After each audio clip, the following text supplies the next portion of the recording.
La Journée internationale des travailleurs a pour but la commémoration des luttes historiques et les progrès réalisés par les travailleurs du monde entier. La date du 1er mai n'a pas été choisie au hasard dans le calendrier.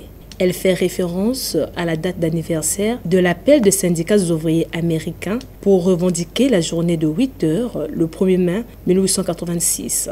Ces derniers avaient choisi cette date car il s'agit du Moving Day, le premier jour de la nouvelle année comptable pour les entreprises américaines au jour des ouvriers. Ce n'est qu'à partir du 23 avril 1919, après le vote par le Parlement français de la journée de 8 heures, que le 1er mai devient une journée chômée, puis en 1941, sous le régime de Vichy, il devient la fête du travail et de la concorde sociale avant de disparaître à la Libération. Cette journée est ensuite réintroduite en 1946 avant d'être instituée définitivement comme une journée chômée et payée pour tous les travailleurs, à l'exception de certains établissements et services dont la continuité de l'activité reste indispensable, tels que les transports publics, les hôpitaux, les pompiers, les médias, les manutentionnaires, certains hôtels et restaurants en font partie. Célébrer la Journée internationale des travailleurs est l'occasion de revendiquer les droits du travail selon son secteur. Cette démarche est de plusieurs manières.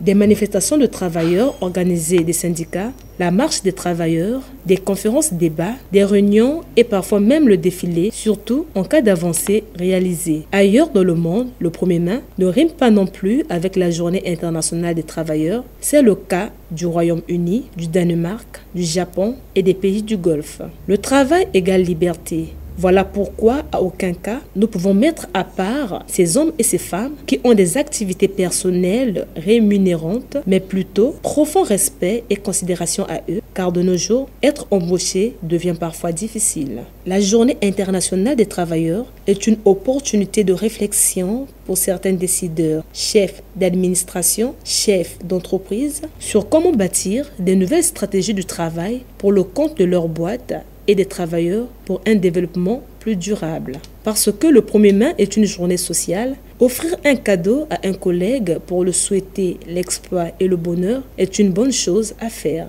Donc à cela nous disons bonne fête de travail à tous.